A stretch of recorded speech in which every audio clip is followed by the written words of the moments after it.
Good morning, ECE2. It is Thursday, April 9th, 2020. We're going to pick up today on social studies. So if you need to open up your PowerPoint, please do that, and we will get started in just a moment. Okay, so social studies slide talks about promoting an understanding of people and how they live by reading stories from other lands and about different occupations. So remember, I always talk about how most children live in a very small little bubble, and so if we want to increase their knowledge about the world, the way we can do that is through books, through videos, exposing them to those different parts of the world that they would not otherwise see. Use books to support children's understanding of spaces and geography, how they think about like a city, a map of their town, of how you get from point A to point B. Show children how they can use writing to advocate for a better environment. We talked about that yesterday on the science slide. And enhance children's understanding of people in the past by sharing books about life long ago. Just today, Ruby had to read a book about a little boy and his three uncles that lived on a cowboy ranch. And she had never heard of a cowboy ranch before, so it took a little bit of, she kept calling it a farm, because that's what it looked like to her. There were animals and cows and cowboy hats. So exposing young children to different types of life, both past and present.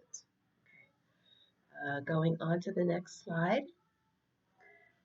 The arts, promote children's appreciation of the visual arts by talking about book illustrations. Guys, I mean, I love book illustrations. I think they're so cool. I think how you can, you have, this one with these crazy illustrations that look kind of like emojis, but on planets.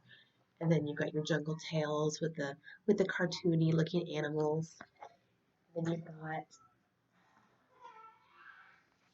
compost stew, which has, again, cartoony, but a little bit more realistic looking characters. And of course, Dr. Seuss is always going to have the funky little, you can always identify when you're looking at a Dr. Seuss book because of the whimsical setting and the way the characters are drawn. His illustrations are just so much fun. Encourage children also to explore drama and dance by acting out familiar stories. So, pick a favorite story that you've read a couple times. We have Going on a Bear Hunt, right? That's a book, and it's acted out through movement and dance and song. Okay, so you could do that really with any favorite children's book. All right, technology. Help children develop an awareness of technology by pointing out computers, phones, faxes, and other tools that exist in stories in the pictures.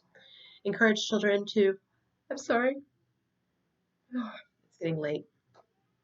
Encourage children to experiment with basic operations and concepts of technology as they use simple word processors and use computers for interactive story reading.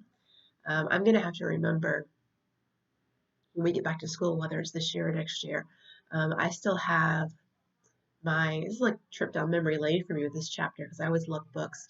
But when I was in, I want to say first or second grade, I wrote a book about going to SeaWorld with my friends. And I wrote it on the computer and it printed out. And I have the hard copy of it still, like I colored it in and everything.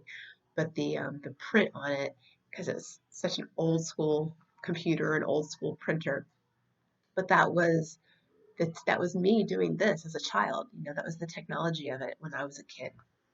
Kind of cool. You can do that with kids today. All right, the next slide, skills for engaging with books. These are skills that you want to instill in the children and make sure that they have.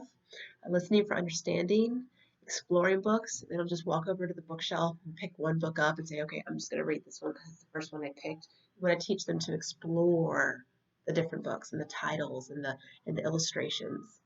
Understanding how stories are structured, that there is a beginning, middle, and end. Understanding the functions and value of print.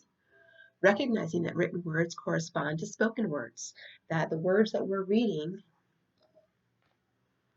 these are symbols for the words that come out of our mouth. So it's I. This right here says the word I. This says am. This word says earth. So every word that's on the page has a spoken counterpart. Okay. We don't think about having to teach that to kids, but I remember when I was little and I would have a novel that my mom would be reading, and I would just, I'd be sitting there and I would just go,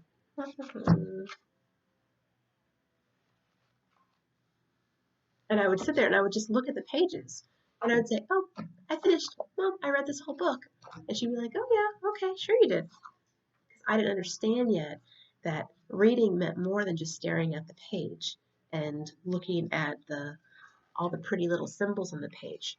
Reading meant actually understanding those words on the page. So that's a skill that children have to learn.